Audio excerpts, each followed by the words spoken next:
Final pillar of Islam is, of course, the pilgrimage,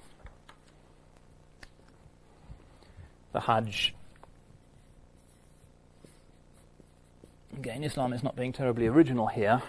Other communities have fasted, prayed, given charity, and other communities have pilgrimages as well. Again, you think of the Melas in Hindu India, or Christian pilgrimages to Jerusalem or Santiago de Compostela.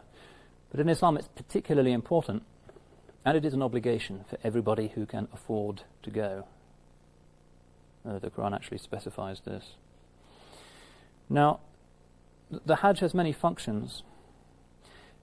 Essentially, we could characterize it as a symbolic return to the center. The Kaaba represents the eternity of God, and by spiraling in towards it, we, as it were, move up through the seven heavens. You go around it 7 times into this unimaginable dark presence of the divine. So it's a reorientation, an actualizing of the act of facing the Qibla that happens 5 times a day in the mosque. And as such, it's explicitly Abrahamic. So it isn't just cosmic, but it's also located in time, because it's believed that although the site of the Kaaba has been sacred since the dawn of time, the structure was raised up by Abraham and his son Ishmael. So the Hajj rituals in most cases have explicitly Abrahamic resonances. Near Mecca, the pilgrims pass a place called Majra al-Kabsh, which is believed by many to be the site where Abraham offered a ram as a sacrifice in substitute for his son.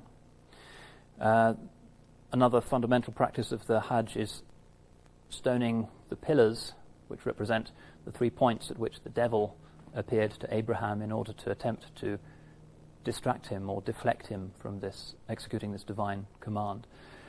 The details of the Hajj are given in a video that I think we're going to be seeing next week, so I won't jump the gun or risk repetition by going into excessive details. Let me just reflect, though, briefly on the significance of the Kaaba.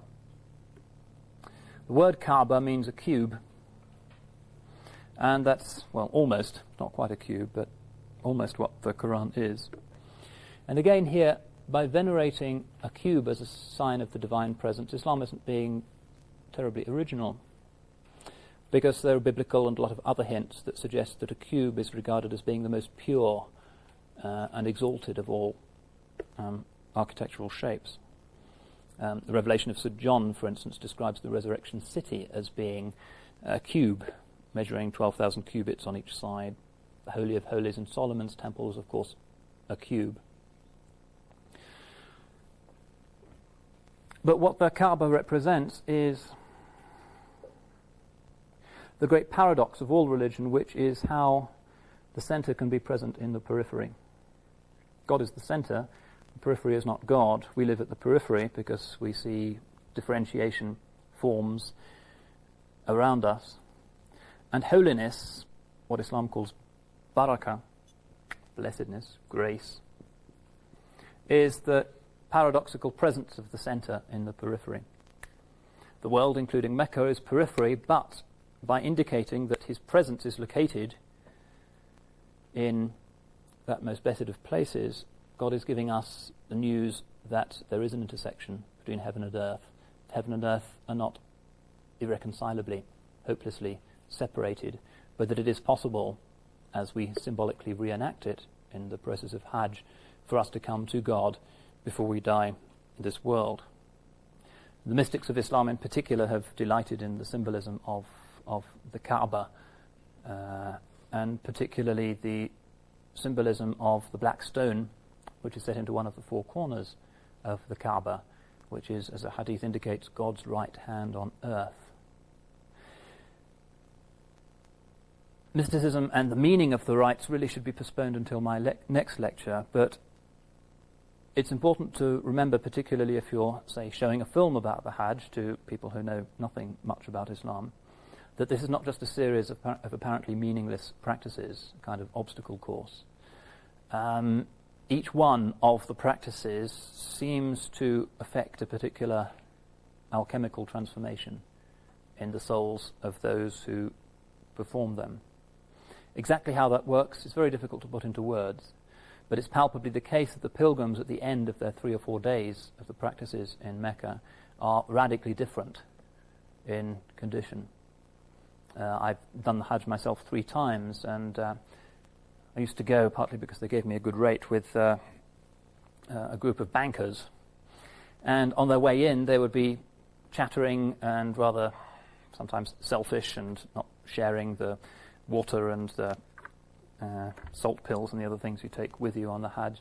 And by the end of it, despite the fact that everybody was exhausted and a lot of us were sick and we were all a bit smelly, people were almost angelic.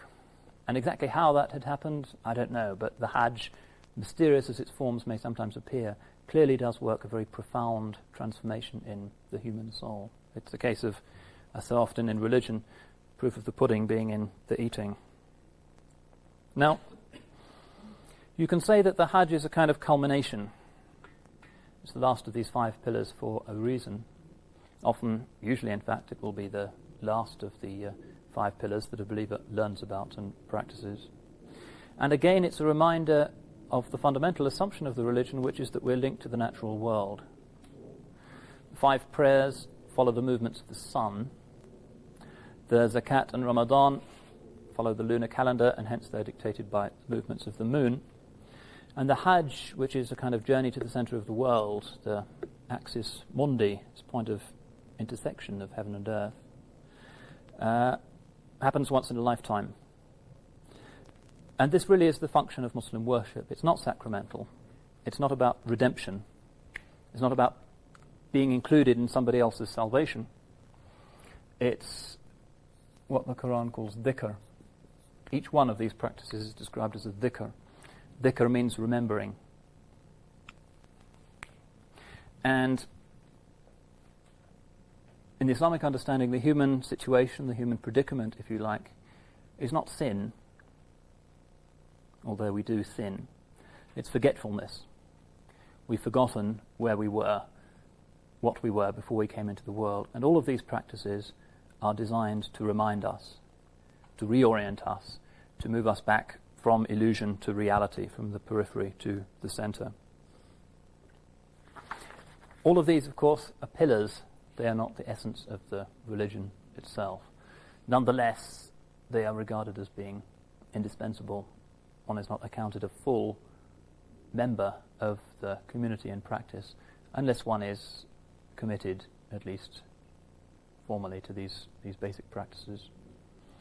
That's the 5 pillars, and I hope I'll be able to leave some time at the end for a few questions. But what I want to do now is to move on to indicate that this degree of Islam in the Hadith of Gabriel isn't just about worship.